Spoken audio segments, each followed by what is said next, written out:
Âge légal, taux plein, décote, vous n'y comprenez rien ou pas grand-chose, pas de souci, on vous explique tout sur notre régime de retraite et sur la réforme en cours. L'annonce principale de la réforme, c'est évidemment l'âge de départ en retraite qui va être repoussé à 64 ans d'ici à 2030. L'âge légal de départ à la retraite sera relevé progressivement de 3 mois par an pour atteindre 64 ans en 2030. L'âge légal de départ en retraite, c'est l'âge à partir duquel vous pouvez arrêter de travailler et commencer à toucher votre retraite. En l'occurrence, aujourd'hui, il est fixé à 62 ans et il va progressivement passer à 64 ans d'ici à 2030. Concrètement, les personnes nées à partir du 1er septembre 1961 pourront partir à la retraite à compter de 62 ans et 3 mois, au lieu de 62 ans avant la réforme. Les personnes nées en 62 pourront partir à 62 ans et 6 mois. Les personnes nées en 1963 pourront partir à 62 ans et 9 mois. Et les personnes nées en 1964 pourront donc partir à la retraite à 63 ans. On ajoute 3 mois par année de naissance jusqu'à ce qu'on atteigne 64 ans, le nouvel âge de départ légal. Même constat pour les personnes pouvant bénéficier d'un départ anticipé, soit parce qu'elles ont commencé leur carrière jeune, soit parce qu'elles bénéficient d'un régime spécial. Elles devront, elles aussi, travailler progressivement 2 ans de plus. Une seule exception, les personnes qui bénéficient d'un départ anticipé au titre de la pénibilité de leur fonction n'auront pas à faire 2 années de plus. Nous n'irons pas plus loin que les 43 ans de cotisation prévus par la réforme Touraine pour partir avec une retraite à taux plein. Le taux plein en question, c'est le montant maximum de la pension auquel vous avez le droit quand vous avez cotisé la totalité de vos trimestres demandés. Donc, si vous décidez d'arrêter à l'âge de départ en retraite, les fameux 62 ans qui deviennent 64 ans, mais que vous n'avez pas cotisé sur la totalité des trimestres qui vous sont demandés, vous ne toucherez pas votre retraite à taux plein et vous subirez ce qu'on appelle une décote. Je vais prendre un exemple concret. Si vous travaillez dans le secteur privé, le montant de votre retraite est calculé à partir de vos 25 meilleures années. On fait la moyenne et on divise par 2. Concrètement donc, si vous aviez un salaire moyen de 3 000 € brut, votre retraite à taux plein est de 1 500 € brut par mois. 50% des 3 000 €. En revanche, si vous n'avez pas tous vos trimestres, vous toucherez moins que 50% de ce salaire moyen. Le taux est en effet réduit de 0,625% par trimestre manquant. Du coup, partir dès votre âge légal de départ en retraite, ce n'est pas toujours avantageux financièrement. Enfin, nous maintiendrons à 67 ans l'âge auquel les personnes peuvent partir à la retraite sans décote, quelle que soit leur durée de cotisation. À 67 ans, vous pourrez donc toucher l'intégralité de votre pension sans décote. Et ce, même si vous n'avez pas tous vos trimestres. 67 ans, c'est un chiffre qui ne devrait pas bouger avec la réforme en cours. Enfin, certaines personnes continuent même à travailler après avoir atteint leur taux plein pour obtenir un taux majoré pendant quelques années. On parle alors de surcote. Et pour celles et ceux qui aiment trop leur travail, sachez que passé 70 ans, votre employeur peut vous obliger à partir en retraite. Voilà. Bon, écoutez, c'est très intéressant. Bonjour à tous, aujourd'hui nous sommes donc le 30 janvier 2023. Là, je ne vais pas me jouer les techniciens, hein, enfin, je vais dire un spécialiste, non, pas du tout. Comme d'hab, c'est juste un point de vue en tant que citoyen libre, en tant que gilet jaune, voilà, très clairement, avec le gilet, vous l'avez là. Et puis, bon, je me présente, Joubian, c'est mon surnom sur le net, hein, je suis accessoirement seulement spécialiste de la France. Bon, ben écoutez, pourquoi je dis que c'est intéressant, c'est qu'avant de faire cette vidéo, parce que ça m'interpellait, puisque c'est en pleine actualité, la question des retraites, hein, l'âge légal pour aller à la retraite. Jusqu'à présent, c'est 62 ans. Et puis là, il y a un projet de loi qui est débattu là, aujourd'hui. Ça a commencé d'ailleurs, avec les discussions en commission et tout. Et puis après, ça va être présenté, je crois, le 7 février. Déjà, on peut se poser des questions. Pourquoi il y a cette précipitation-là? Donc, beaucoup de députés, des parlementaires se plaignent de ça. Du fait qu'il n'y a pas assez de temps pour pouvoir débattre et en discuter. Bon, au fond, j'ai fait un petit peu de recherche, tout naturellement. C'est pour ne pas dire n'importe quoi. On est d'accord, hein, c'est du bon sens là encore. C'est-à-dire que il y a des sujets où, quand on maîtrise totalement, on n'a pas besoin de faire des recherches, on l'a déjà en soi. Hein. Alors que là, pour la retraite, je dois dire que je suis pas spécialiste, et puis en plus, je suis comme la plupart des gens, tout naturellement. Mais figurez-vous que quand j'ai fait des recherches, j'ai vu que, en fait, la France, au sein de l'Union européenne, c'est un des rares pays où qu'on a l'âge légal pour la retraite est le plus bas. J'étais surpris. Je suis sûr qu'il y en a même d'autres parmi vous. Il y en a beaucoup qui le savent, mais il y en a d'autres parmi vous qui sont comme moi, c'est-à-dire qui pensaient que la plupart tournent autour de 62. Alors que non. Il n'y a que 2 pays, hein, en tout cas il n'y en a pas beaucoup. La plupart, ils sont à 65-67 ans. Vous vous rendez compte? Et donc, quand j'ai pris mes notes, quand j'ai vu ça, j'ai dit, ah ben oui, c'est incroyable. Donc, c'est pour ça que c'est intéressant de faire toujours des recherches. Par exemple, on nous dit quoi? On nous dit que les deux pays, hein, si je ne me trompe pas, maintenant, envoyez des commentaires pour ceux qui ont encore plus d'informations, mais ce qui est sûr, c'est que la plupart des pays, je vous dis, ça tourne à 65, 66, 67 ans. Avec certains pays vont faire des différences pour les hommes et les femmes, par exemple. Puis il y a d'autres pays qui confondent tout le monde, c'est-à-dire que quel que soit le sexe. Mais là, les deux pays, c'est quoi qui sont au même niveau que la France? Eh bien, au niveau de l'âge, hein, c'est la Slovaquie, hein, 62 ans, et même 62 ans et 10 mois. Voilà, donc c'est un peu plus même, il y a 10 mois de plus. Il y a la Suède, et la Suède, c'est 62 ans jusqu'à 65 ans. Donc autant dire que la France est finalement le seul pays, enfin en tout cas un des rares pays en Europe, avoir comme ça l'âge légal pour la retraite à partir de 62 ans. C'est incroyable, hein. Mais avant de faire cette recherche-là, je peux vous dire que je pensais que c'était tous les pays, enfin tous les pays, non, en tout cas beaucoup de pays qui étaient comme la France, alors que non. Bon, eh ben, c'est intéressant, d'autant plus. Pourquoi? Mais parce que vous voyez, la France, c'est toujours, comme je dis souvent, le pays qui est singulier, qui est particulier. Parce que, rappelez-vous, là, M. Macron a dit il n'y a pas longtemps que c'est la fin de l'abondance, si je ne me trompe pas au niveau du terme. Hein. En gros, pour un terme trivial, il a dit, bon, c'est la fin de la récré. Hein, parce que, justement, par contre, il ne rentre pas dans les détails, alors que ça aurait été intéressant de le dire aux Français. Pourquoi il dit ça? Hein? Ou alors quand il donne une réponse, c'est pas la réponse, la vraie. Et moi, je vais dire la vraie réponse. Et puis comme ceux qui sont panafricains comme moi. Hein? En fait, la vraie réponse, la fin de l'abondance, c'est le fait que les dirigeants français, l'oligarchie française, ils savent très bien que l'heure a sonné pour que les pays africains obtiennent au XXIe siècle leur indépendance et surtout leur souveraineté. Parce que la souveraineté, c'est ça qui te permet de faire comme bon te semble, de mener la politique que tu veux. Que tu ne sois pas dans l'obligation, dans la servitude volontaire, comme ça a été le cas depuis des siècles. Voilà, c'est ça. Et comme dit M. Macron, c'est lui en connaissance de cause, parce qu'avec les conseillers qu'il a tout dans tous les domaines, hein, il a l'information comme quoi, ça y est, c'est la chronique de la fin de la dominance française sur ces colonies d'Afrique. C'est ça la vérité, et qu'ils ne disent pas toujours, ou pas directement. Vous voyez? Ah, c'est dingue, hein, c'est très intéressant. Donc j'ai pris quelques notes pour ne rien vous cacher. Et bon là, comme d'habitude, alors j'espère que je ne vais pas avoir des problèmes avec Ouest France parce que j'ai piqué leurs images là. Mais bon, moi je ne fais pas de monnaie avec ça. Voilà, il faut que je vous dise très franchement. Maintenant, donc ils vont dire oui, mais le cadre est légal et tout. Moi j'ai dit à partir du moment où je monnaie, là je peux comprendre. Mais à partir du moment où ça ne m'intéresse pas, à vrai dire, parce que ce qui m'importe, moi, c'est qu'il y ait un maximum de gens informés. Voilà, c'est ça. Alors d'aucuns vont dire oui, mais c'est parce que tu n'as pas beaucoup d'abonnés et tout. C'est même pas ça, franchement. Parce que je vous dis, par exemple, j'étais monté à plus de 15 000 abonnés avant que YouTube me ferme mon compte. Donc, ça commençait à monter, là. Bon. Eh ben, j'avais jamais pensé à ça. Voilà, parce que, franchement, la priorité pour moi, c'est diffuser l'information et donner la vérité, rien que la vérité aux gens. Et puis, les gens, compte tenu de leur, comment dire, intelligence, puissent faire la part des choses. Par exemple, vous voyez. Donc, la question de la retraite, eh ben, je suis bluffé parce que je vous dis, hein, parce que si je ne faisais pas des recherches, j'allais comme ça faire l'erreur de penser que, en fait, il y a les mobilisations à travers toute la France. Hein, ça a été 2 millions au moins hein, qui se sont mobilisés, des personnes qui ont défilé, hein, qui sont sorties dans les rues le 19 janvier dernier. Et puis là, le 31, c'est-à-dire demain, 31 janvier 2023, rebelote. Mais ça, c'est justement propre à la France aussi. Parce que figurez-vous que, là aussi pareil, faites des recherches pour voir quels sont les pays au monde où on manifeste autant, où on fait autant l'acte de grève. Or, tout s'explique.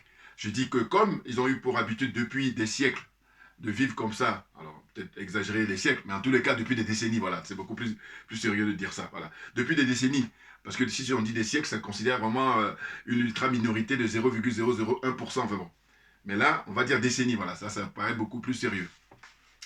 Et bien depuis des décennies, ben, ils vivent au-delà hein, ou au-dessus de leurs moyens, complètement, totalement, ben, bien entendu. Et ça vient d'où? Ben, ça vient de là. Ça vient de là, c'est-à-dire que ces 15 pays-là, y compris les Comores, rapportent à la France, et ça il faut le rappeler constamment, parce qu'il y en a beaucoup qui ne savent pas, hein, beaucoup. Alors il y en a très peu qui le savent, et ceux qui savent ne veulent pas en parler, parce que c'est tabou, totem hein, en France. 440 milliards d'euros. 440 milliards d'euros chaque année qui tombent dans les caisses de l'État au Trésor français, qui encaisse ça tranquillement, par le mécanisme du franc CFA. Cette monnaie maudite, la monnaie nazie. Voilà. C'est ça, le franc CFA. Hein? Franc des colonies d'Afrique, l'acronyme CFA. Moi, après, je ne rentre pas dans les embrouilles parce qu'ils vont t'embrouiller. Hein, dire, ouais, le CFA, c'est franc des colonies d'Afrique. Voilà. On reste là-dessus. On ne bougera pas. Maintenant, il faut, comment dire, le supprimer définitivement. Et d'ailleurs, toujours pareil par mon bon sens. Et c'est là que tu te dis, bon, les diplômés, là, la nature a horreur du vide. Si vous faites votre boulot, moi, j'aurai aucune chance. Mais comme vous ne faites pas votre boulot, ben, je fais votre boulot enfin, je fais votre boulot à votre place. Ferme-la. C'est quoi? C'est de dire que, écoutez, si les dirigeants français n'étaient pas malhonnêtes, il n'était pas question, que ce soit Macron, que ce soit Hollande ou que ce soit Sarkozy, de dire aux pays africains, surtout Macron, lui, il était à cheval là-dessus. Si vous voulez votre indépendance, prenez-la. Hein, rappelez-vous du discours qu'il a prononcé à Ouagadougou à l'époque quand Kaboré était au pouvoir. Hein? Comprenez? Mais j'ai dit, mais moi, par mon bon sens, ce que je dis, mais quand cette monnaie-là a été mise en place en décembre 1945, la France n'a demandé à personne. Vous comprenez? C'est une décision unilatérale. C'est-à-dire que toute seule, elle a pris ça pour ses propres intérêts. Donc, par voie de conséquence, je dis, aujourd'hui, puisque c'était au XXe siècle, hein, en 1945, en décembre, le 26 décembre, tout un symbole. 26, d'ailleurs, le lendemain de Noël, 26 décembre, eh bien, c'est tombé comme ça la décision. Hein, franc CFA, création de la monnaie coloniale, hein, le franc CFA. Eh bien, j'ai dit, la France, elle a pris la décision comme ça unilatéralement, toute seule, pour ses propres intérêts, de mettre en place cette monnaie-là pour asservir nombreux pays. Bon, entre-temps, il y en a plein qui sont partis. Hein. Les pays d'Asie sont partis, les pays d'Afrique du Nord, hein, je pense à d'abord le Maroc, ensuite la Tunisie, ensuite, ou la Tunisie, le Maroc et puis l'Algérie, voilà, ils sont partis. Madagascar, parti. Mauritanie, parti. La Guinée du président Ahmed Sékou Touré, parti. Qui encore que j'oublie? Hein, il y en a plein qui sont partis. Maintenant, le noyau, là, ceux qui sont restés dans la servitude volontaire, ce que je dis, la zone des aliénés, la zone des complexés et des corrompus, ils sont là-dedans, sont 15, y compris les Comores. Voilà, ce sont eux qui sont... Bon, ce n'est pas les peuples, hein, on est d'accord. Ce sont les dirigeants qui sont là pour travailler pour la France. C'est ceux que j'appelle, qui portent le maillot Afrique et qui jouent contre leur camp, contre leur équipe. Enfin, oui, c'est ça, ils jouent contre leur camp. Voilà, c'est beaucoup plus facile à comprendre hein, quand on raisonne comme ça, sur le plan sportif. Vous voyez? Donc, c'est de dire quoi? C'est de dire que comme la France a mis ça en place toute seule, hein, comme une grande, hein, eh bien, qu'ils fassent la même chose, le même schéma, pour sortir tout seul.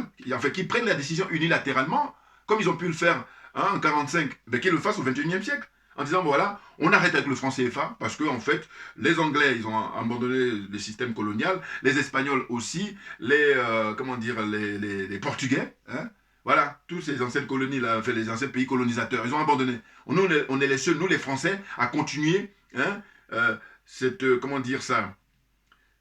pratique anachronique hein, pour spolier les richesses des Africains. Donc on renonce au franc CFA unilatéralement. Ils font tomber la décision. Là, écoutez, mais ils ne pourront jamais. Ah ben non, parce que c'est ça leur oxygène. Ça veut dire que c'est ça leur poumon, c'est ça qui les fait vivre. Mais je veux dire, voilà. Non, ce que je veux surtout que vous reteniez dans mon raisonnement, c'est de dire que, et beaucoup d'intellectuels ne le disent pas, ou les diplômés africains, là, alors que c'est ce qu'il faut dire en permanence. C'est dire, mais attendez, je pense qu'il y en a qui l'ont dit, mais ils ne sont pas nombreux, voilà. Donc je vais quand même faire l'exception. Mais ils ne sont pas très nombreux, ça c'est clair. La grosse majorité, ils sont là pour parler. Enfin bon, on perd son temps. Et moi, comme je dis quand je n'ai pas compris, une fois que j'ai compris, j'ai pas le temps. Voilà. Donc je dis quoi? Je dis, bon voilà, la France, les dirigeants français doivent prendre la décision de manière unilatérale pour en finir avec le franc CFA. Hein, ils signent hein, comme ça une loi, un décret, tout ce que vous voulez pour dire voilà, c'était terminé. Ah, là maintenant, on va dire, je prends l'exemple du, je sais pas moi, le 1er février 2023, voilà, 1er février 2023, le franc CFA c'est terminé, on n'entendra plus parler, on laisse les pays là concernés vaquer à leurs occupations, en tant qu'être libres de battre monnaie, eux-mêmes leur propre monnaie. Par exemple, vous comprenez? Or ça ils font pas. Or ça c'est une logique. Et comme j'ai dit, moi, ma religion, c'est la vérité et la justice, et bien, c'est ça qui me permet de raisonner comme ça. Parce que quand j'ai dit ça, l'argument qu'il a évoqué, qu'est-ce que tu peux me dire de plus? Bouillard! Mais non, mais c'est ça la vérité. Mais oui, hein, concours d'honnêteté intellectuelle. Voilà. Donc j'ai dit, comme ils ont décidé tout seuls de créer la monnaie CFA, franc CFA, en 1945, et bien, tout seul, ils décident de mettre fin à, à la vie de cette monnaie-là. Ça c'est si on se veut honnête, profondément honnête. Et si on veut respecter les gens, Sinon, si on méprise les gens, eh bien on maintient ça et puis on fait une fuite en avant. Voilà ce qui se passe. Maintenant, pourquoi je fais le lien, qui est hyper important? C'est le fait que j'ai dit, mais regardez les autres pays européens. Mais justement, vous voyez cette différence-là, où on nous dit qu'en France, c'est 62 ans, hein, l'âge pour aller à la retraite, qui est fixé pour la plupart des gens. Et je vous dis, les autres pays européens, hein, les informations que j'ai glanées, bon, évidemment, là aussi pareil, vous pouvez retrouver sur Internet, donc voilà, il n'y a pas de mérite, hein, véritablement, parce qu'aujourd'hui, toutes les informations sont sur Internet, pratiquement. L'Allemagne, c'est 67 ans, la Belgique, c'est 65 ans, le Danemark, c'est 67 ans, l'Espagne, c'est 65 ans, la Hongrie, 65 ans, l'Italie, 67 ans, vous voyez, ainsi de suite. J'ai rappelé tout à l'heure que la Suède et puis la Slovaquie, ce sont tous qui ont 62 ans. Encore que la Suède, c'est 62 ans jusqu'à 65 ans. Voilà. C'est-à-dire que ceux qui veulent aller le plus tôt, c'est 2 ans. Et puis ceux qui, le plus tard, c'est 65 ans. Voilà. Sachant que la plupart de ces pays-là, pays occidentaux, pays européens surtout, à 70 ans, c'est bon. Je crois que là, voilà, on accepte que vous jetez l'éponge. Il y en a ceux qui peuvent, il y en a qui continuent à bosser, mais en tout cas, légalement, on va dire, voilà, de manière légale. Vous voyez? Et autrement, les Pays-Bas, hein, la Hollande, c'est 66 ans plus 7 mois. Voilà, par exemple. Mais tout ça, je vais vous les retrouver sur Internet. Hein, vous tapez juste régime de retraite ou l'âge légal pour aller à la retraite voilà, en Europe ou voilà, l'Union européenne, tout ce que vous voulez. Voilà. Puis ceux qui sont aussi curieux, vous pouvez les faire pour tout le monde. Mais moi, je m'intéresse à l'Europe en général et la France en particulier. Voilà. Ce sont eux qui ont colonisé là et qui jouent les malins. Et... Voilà. Donc, dans les notes que j'ai prises, rapidement, on y va parce que ça avance là.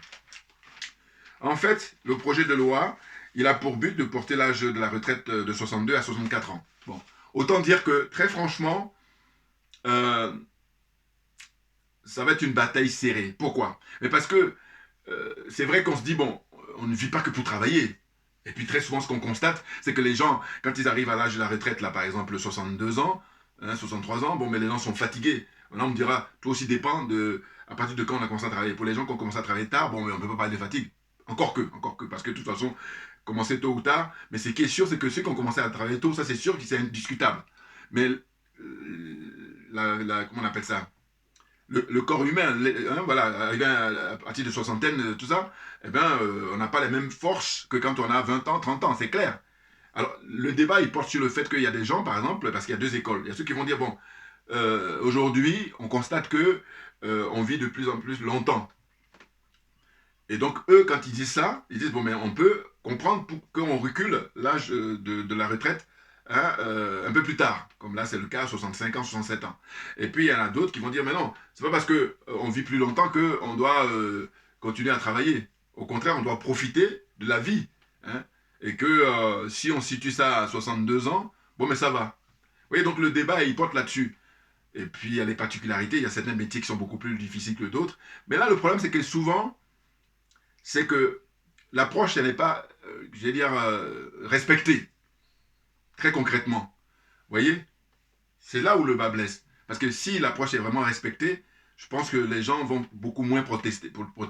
Or, le constat qu'on fait, c'est que les gens qui ont des boulots très pénibles, eh ben, ils se retrouvent à travailler, il n'y a pas une grosse différence, quoi, en gros. Voilà. Du coup, la plupart du temps, quand on fait des statistiques, vous allez voir que ben, ils ne restent pas longtemps. Quand ils vont à la retraite, ben, il y a des maladies, il y a, comment on appelle ça, la mort qui suit, hein, les infirmités, c'est-à-dire les handicaps et tout ça qui rentre en ligne de compte, parce que voilà, la fonctionnalité physionomique ou au niveau du corps humain, voilà, c'est naturel, hein, voilà. Mais maintenant, c'est vrai que le progrès de la médecine fait que il y a une longévité un peu plus importante. Mais bon, moi, je suis plutôt parti pour dire que c'est pas parce que on vit plus longtemps qu'on doit travailler plus longtemps, voilà. Parce qu'à un moment donné, au contraire, c'est intéressant de pouvoir profiter de la vie. Parce que là aussi, pareil, les spécialistes nous précisent qu'on passe beaucoup plus de temps au travail, hein, si on regarde la durée. Alors, là, quand je dis ça, encore une fois, c'est ceux qui ont commencé à travailler, on va dire en moyenne, pas ceux qui ont commencé à travailler tard, hein, parce que voilà, là aussi, il faut être raisonnable. Vous voyez? Donc là aussi, pareil, il y a des spécialistes qui ont précisé que la question de la démographie, bon, c'est un choix des Occidentaux, à vrai dire, par rapport à leur culture, par rapport à leur paradigme.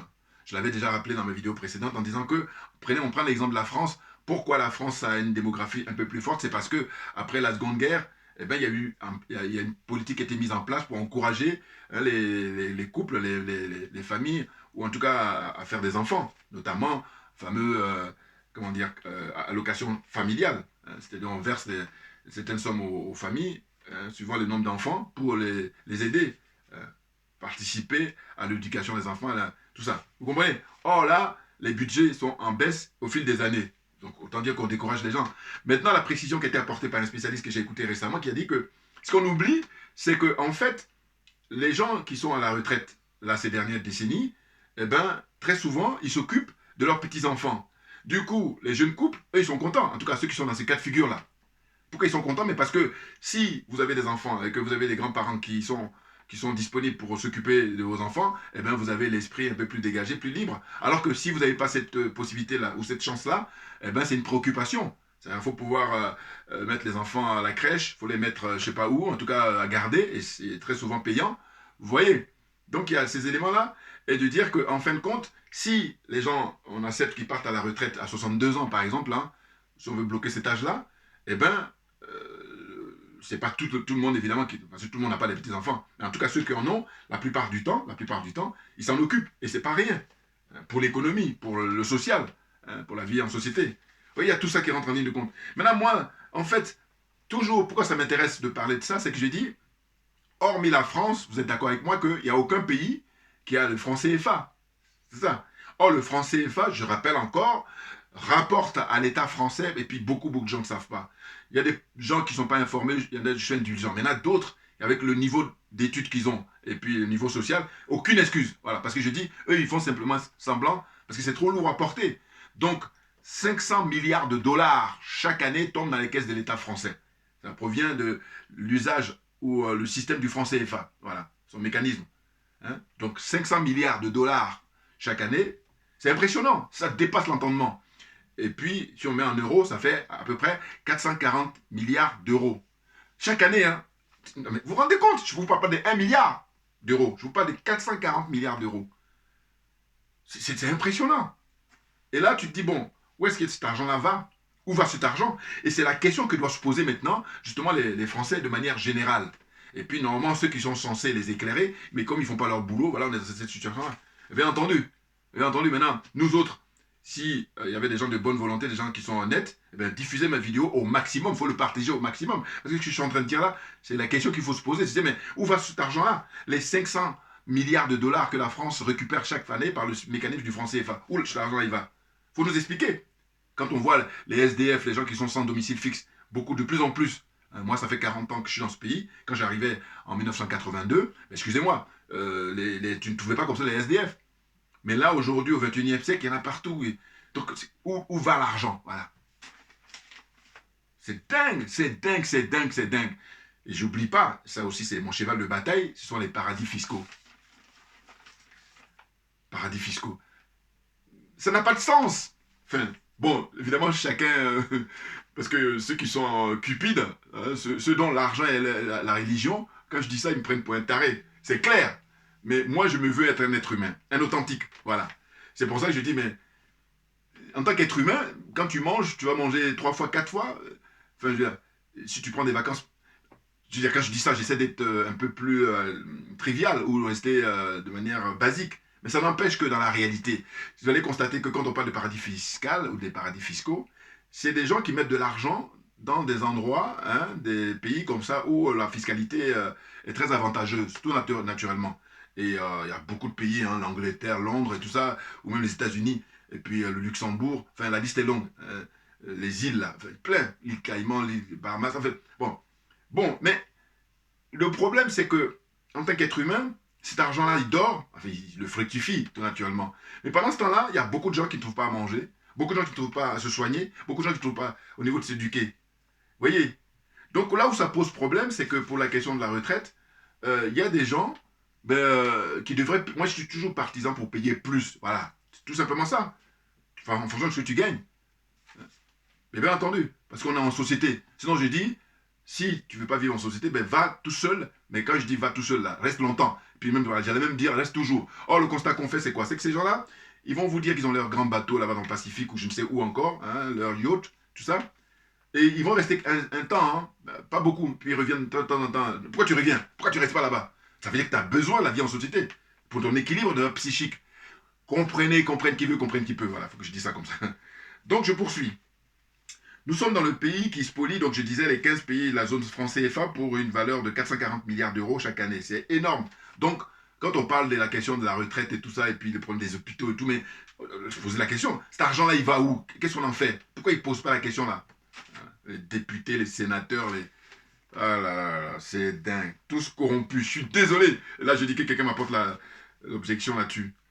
La question portant sur les paradis fiscaux, bon, ça, j'ai déjà abordé. Hein. Et puis, voilà. Il y a un truc que j'ai appris récemment, ça remonte maintenant il y a quoi, 3 semaines, un mois. C'est qu'il y a des milliardaires, voilà, tout récemment, il y a des milliardaires qui ont demandé à être plus taxés, car ils estiment qu'ils ne sont pas assez ou suffisamment. Vous vous rendez compte? Alors, quand j'ai appris ça il y a 3 semaines, je me suis dit, mais là ils se foutent de la gueule. C'est mais non, mais... Alors, d'aucuns vont dire, oui, mais s'ils disent ça, c'est quand même bien. Non!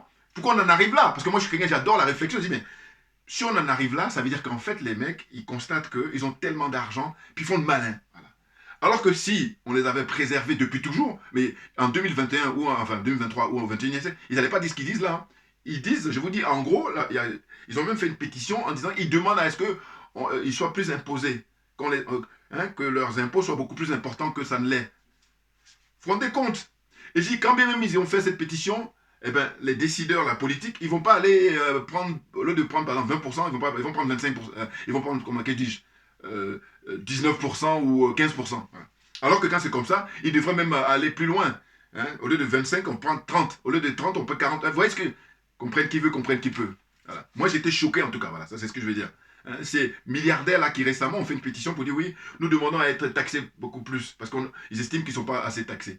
Vous vous rendez compte? C'est que même moi, avant leur pétition, je disais que c'est pas normal qu'ils ne soient pas taxés. Les histoires de paradis fiscaux. Moi, on ferme. Il faut fermer les paradis fiscaux. Voilà, parce que c'est tout ça. Hein, quand on se veut être humain, mais l'argent dort. Et puis il y a des gens qui n'ont pas à manger, qui n'ont pas à se soigner. Enfin, je me répète là, mais c'est ça. Mais comment ça se fait que ça perdure? C'est ça la question. Ah, c'est terrible, hein? J'ai dit, écoutez, faites ce que vous voulez, mais dans ce cas-là, vous n'êtes pas... Parce que ceux qui se veulent être humains, on ne peut pas faire ça. Voilà. On a, certes, l'apparence d'être humain, voilà, mais on n'est pas l'être humain. Ça, c'est clair. Et comme je dis, tout ce qui brille n'est pas de l'or. Voilà. C'est beaucoup plus ça. Donc, la suite. Bon, j'ai décidé dans cette vidéo de parler des retraites, hein, sans être technicien, hein, sans être un spécialiste. C'est toujours comme ça, de manière... comment dire, comme un citoyen ordinaire, hein, par mon bon sens, et puis faire des réflexions. Voilà, c'est tout, ça se limite à ça. Hein. Et puis, en même temps, j'associe, parce que ça me préoccupe, j'ai déjà fait dans la vidéo il y a longtemps, mais comme ils ont fermé mon compte, donc les nouveaux, là, c'est pour eux, ceux qui me découvrent. Je parle en fait du fait que la France est un des rares pays au monde où il y a beaucoup, beaucoup d'associations. Et les associations, très souvent, c'est les contribuables qui donnent de l'argent comme ça. Hein. Il y en a beaucoup. Et moi, ça m'impressionne. J'ai toujours pareil, j'oublie pas l'histoire des francs CFA. C'est-à-dire de dire que comment ça se fait que chaque année, l'État français reçoit 440 milliards d'euros, et puis malgré ça, il y a plein d'associations, j'ai noté, hein, vous n'avez pas oublié, sinon ce qui me vient à l'esprit comme ça, c'est la Croix-Rouge, c'est Médecins sans frontières, c'est l'Abbé Pierre, hein, comment on appelle ça, le Resto du Cœur, c'est pour la fondation Lino Ventura, c'est plein, et puis donc les gens sont amenés. C'est-à-dire qu'en fait, on sollicite la générosité des Français, et très souvent, ceux qui apportent le plus de contributions, c'est les plus pauvres. Ah oui, quand on fait une étude là-dessus, on voit que ceux qui ont beaucoup plus d'argent, c'est pas eux qui apportent le plus. Hein. Ils font le malin, des fois ils vont dire oui, j'ai ma fondation et machin. Et tout. J'ai dit, mais écoutez, moi, si j'étais à diriger, j'ai dit, écoutez, si on vous impose, si vous avez un impôt plus important, voilà, vous n'avez pas fait le malin avec l'histoire des fondations. Parce que les fondations, je pars du principe que c'est à beau de bon vouloir. Alors que quand c'est des impôts, tu payes où tu veux ou tu ne veux pas. Voilà, que tu le veuilles ou non, tu dois payer. Alors que les fondations, c'est à ton bon vouloir. N'importe quoi. Comprenne qui veut, comprenne qui peut, là encore. Ah, c'est fatigant. Enfin bon. Donc, il y a l'histoire de pièces jaunes. Voilà. Pièces jaunes, en fait, ça a été créé par Mme Bernadette Chirac, l'épouse de Jacques Chirac à l'époque. Voilà. Et puis, qu'est-ce qu'on dit? On dit, voilà, les Français, comme vous avez des centimes là qui traînent, ramenez-les. Or, quand on fait la somme, quand on fait les totaux, on fait, hein, eh ben c'est fait des millions d'euros. Voilà. Et puis, il y a des gens qui s'enrichissent avec ça. C'est dingue, hein. Oh là là, ce pays, non mais je vous dis, tout le monde rentre en psychiatrie. Moi, j'avais les moyens de... Non, puis quand je dis ça, c'est pacifique, hein. C'est très... Oui, c'est très humain. Il faut qu'on soigne les gens. Il y a beaucoup de malades qui ne s'en rendent pas compte. Ils sont malades. Non mais attendez, qu'est-ce que c'est que ça? Ah là là là là. Hein? Donc, ce qui est nouveau, hein, la pièce jaune, ça date déjà avec Bernadette Chirac. Par contre, ce qui est nouveau maintenant, c'est que ceux qui vivent en France, hein, parce que ceux qui ne sont pas en France ne peuvent pas savoir, mais moi, je vous donne l'information, parce que la force d'Internet, c'est diffusé sur le plan international, sur le plan mondial. Bon. Quand on va faire ses courses, hein, surtout dans les supermarchés ou hein, des trucs comme ça, là où il y a des trucs et tout, ils ont mis en place maintenant un système qui consiste à demander aux consommateurs, aux clients que nous sommes, quand vous passez à la caisse, est-ce que vous voulez donner quelques centimes pour arrondir hein, le total de vos achats, et puis cette somme-là, on va la verser à une ONG ou à... C'est incroyable. Mais c'est en permanence. Moi, en fait, ce qui me perturbe, c'est que je dis, mais j'aime trop la comparaison. Hein, j'aime trop faire des comparaisons. Parce que je dis, mais pour savoir où est-ce qu'on en est, quel est l'autre pays où on procède comme ça? Dites-moi, moi c'est ça qui m'intéresse, donc faites des commentaires. C'est pour vous dire que je suis impressionné tout le temps quand j'observe, quand je réfléchis par rapport au fonctionnement de ce pays-là, sur le plan sociologique, sur le plan politique, sur le plan... Ah mais non, mais c'est dingue, dingue, dingue. Ah mais je vous dis, ah c'est impressionnant. Vous voyez? Donc la suite c'est quoi? La question portant sur les associations, voilà, c'est ça. Donc, je disais, pour égrener un peu la liste, c'est la Croix-Rouge, vous avez Médecins sans frontières, vous avez Médecins du monde, vous avez Action contre la faim, sachant que cette liste, elle n'est pas exhaustive. Hein. C'est-à-dire qu'il y en a plein, beaucoup plus encore. Moi, c'est juste un petit peu, là, mais les plus importants, on va dire. Hein? Donc, j'ai dit Médecins du monde, Action contre la faim, Handicap international, Resto du Cœur, Fondation Abbé Pierre, Fondation Lino Ventura, Les Pièges jaunes, Secours catholique, FM... Téléthon, Association française contre la myopathie. Hein, voilà. Et ce qu'il faut retenir, c'est qu'il y a 5 associations caractéristiques qui sont les plus importantes. Hein, parce que ce sont ces associations qui reçoivent le plus de dons. On va se référer à l'année 2021, par exemple. Il y a la Croix-Rouge, il y a Médecins sans frontières, il y a Resto du Cœur, il y a Secours catholique et puis il y a FM Téléthon. Là, voilà. Ce sont les 5 comme ça qui reçoivent beaucoup plus. Et puis on nous dit quoi par la suite? On nous dit que le comité français pour l'UNICEF, voilà, la Ligue contre le cancer, l'handicap, l'international, Secours populaire, bon. 60% de leurs ressources proviennent des fonds publics. Bon. Fonds publics, c'est quoi? Ben, ce sont justement l'argent de tout le monde, hein, les impôts, directs ou indirects, voilà. Donc il y a 60%, donc l'État verse très souvent 60 de l'argent à ces gens-là, à ces associations-là. Ah là là, c'est des business, hein, mais complètement et totalement. Ah là là là là là. Mais j'ai dit, mais pourquoi, à part la France, les autres pays, c'est pas comme ça. Ma question c'est ça. Sachant que la France, alors ça va être je radote, hein, mais c'est volontaire de ma part. 500 milliards de dollars chaque année engrangés par le système du franc CFA que touche l'État français. Voilà, la spoliation des richesses des Africains. Monnaie nazie, monnaie maudite. Hein. Donc, on dit en 2021, les Français ont donné entre 5,3 milliards d'euros et 5,5 milliards d'euros pour les associations et les ONG. Voilà, ça c'est une évaluation qui a été faite en 2021. Vous vous rendez compte? C'est-à-dire que les Français, il y a... Bon, alors on va toujours me dire, oui, mais quand tu verses, il y a une certaine, comment on appelle ça, exonération. Oui, enfin bon, moi... Mon problème, c'est de dire, il y en a qui touchent plus et qui donnent moins. Et c'est vérifié d'ailleurs. Moi, je ne suis même pas un spécialiste, mais quand vous faites des petites recherches, vous allez voir. Voilà. Vous allez voir que finalement, ceux qui gagnent plus, ce n'est pas eux qui sont les gros contributeurs en matière de donner aux associations. Hein. Non, non, non. C'est les plus faibles là, qui ont des revenus moyens. Ce sont eux qui sont plus généreux. C'est là où le bas blesse. Je suis désolé. N'importe quoi. Enfin bon, ça aussi pareil. Comprenne qui peut, comprenne qui veut. Donc, tout ça, c'est à noter et puis à méditer, à réfléchir. Voilà. Hein. Donc, pour finir, qui paye le plus d'impôts en France? Vous avez 40, écoutez bien, hein, 40% de l'impôt est payé par les 90% les moins riches en France. 40%, on n'est pas loin de la moitié là. Hein? 40% de l'impôt est payé par les 90% les moins riches en France. Alors, d'aucuns vont me dire aussi, qu'est-ce que ça a à voir avec la retraite? Mais si. Ben oui, parce que la retraite, c'est quoi? Tout ça, c'est une sorte d'argent. C'est de dire, bon voilà, tu as travaillé un certain temps, est-ce que quand tu arrêtes de travailler, tu vas pouvoir avoir un certain niveau de vie? Voilà. Et quand on paye des impôts, bon, et d'ailleurs, c'est la contribution hein, en tant que travailleur. Hein, le système français, c'est ceux qui travaillent actuellement, ils financent ceux qui sont à la retraite, et puis ainsi de suite, avec les renouvellements des générations. Bon. La suite, 35%, 35% de l'impôt est payé par 10% des Français les plus riches. Vous voyez? Voilà comme je disais. Hors top 1, parce qu'il y a le top 1 de 1%, hors top de 1%. Hein? Je répète, 35% de l'impôt est payé par 10% des Français les plus riches. Il y a une différence quand même entre 35 et 40%. Moi, j'aurais voulu que ce soit le contraire. C'est-à-dire que 40% de l'impôt soit payé par les 10%. Voilà.